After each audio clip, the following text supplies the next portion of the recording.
टंडियालयार में Pakistan peoples party पारां आदमशुमारी में भरपूर हिस्सो वठण जो फ़ैसिलो कयो वियो आहे।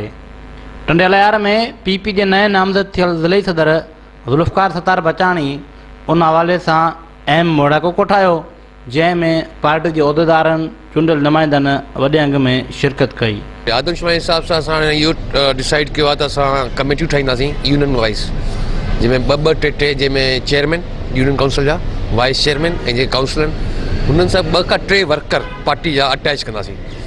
जेके बि मास्तरनि जी जेकी ड्यूटियूं लॻंदियूं हुननि सां गॾु उहे बि हुजनि ऐं अवेयरनेस फैलाईंदासीं त वधि में वधि कोशिशि करे पांजो ही आदमशुमारी में भरपूर हिस्सो वठन। तो इंशाल्लाह ताला सेंसस के बारे में हम बिल्कुल प्रिपेयर हैं, तैयार हैं, हमने टीमें भी बना दी हैं। इंशाल्लाह कल तक वो हम आपको लिस्ट दे देंगे। ये पॉपुलेशन जो है 1998 की है, अभी तो 18-19 साल हुए हैं, तो लाजमी इसमें जो को तादाद बढ़ेंगे। हम जो को इंशाल्लाह ताला कहते हैं कि 2 सूबाई असेंबली की सीटें और 1 कौमी असेंबली की सीमत बढ़ेगी।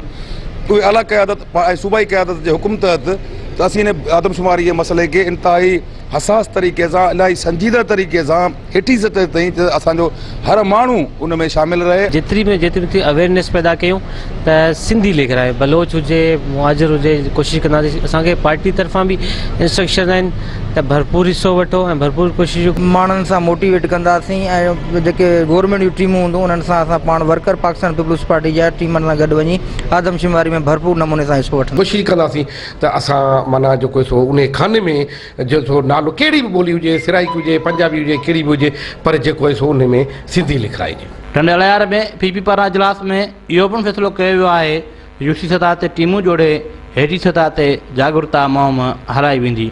कैमरामैन जॉन मोहम्मद समझो सां गॾु नसीर नोड़ियो, सिंध टीवी न्यूज़, टंडोरा।